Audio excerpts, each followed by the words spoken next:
A person truly begins to live when he learns to study alone. No teacher, no money, no applause.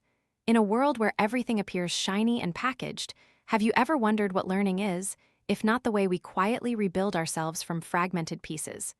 Is it possible to self-study without loneliness? Or is self-study the art of living amidst loneliness without breaking? This book doesn't offer instruction, but an invitation.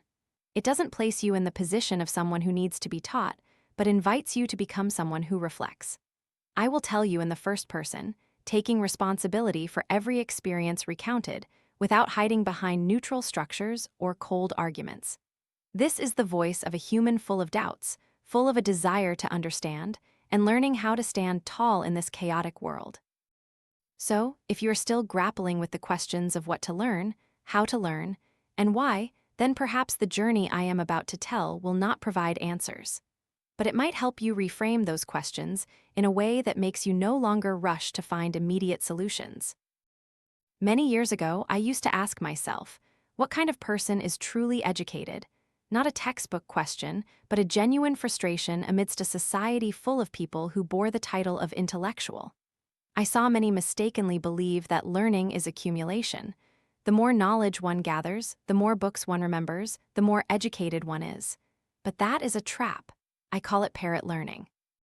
A parrot can repeat sounds, but doesn't understand their meaning, just as a person who learns this way only repeats the words of teachers and books, without ever truly living with what they know. Learning without digestion is like chewing without swallowing. I realized that knowledge is only valuable when it is transformed into action, into independent thought, into profound insight about life.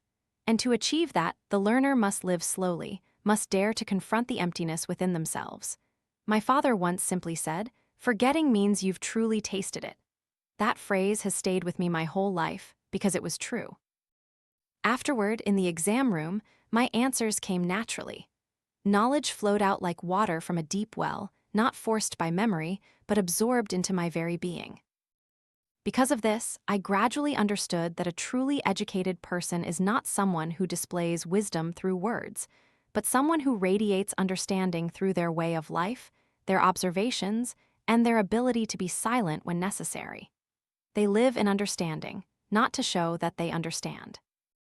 For me, genius is not the explosion of innate talent, but the result of a life full of struggle, full of perseverance. It's when you can sit for hours just pondering a small problem, not for praise, not for money, but because you cannot not understand it. Because if you don't understand, you feel incomplete. Learning, ultimately, is a process of becoming human, not to be better than others, but to be truer to oneself.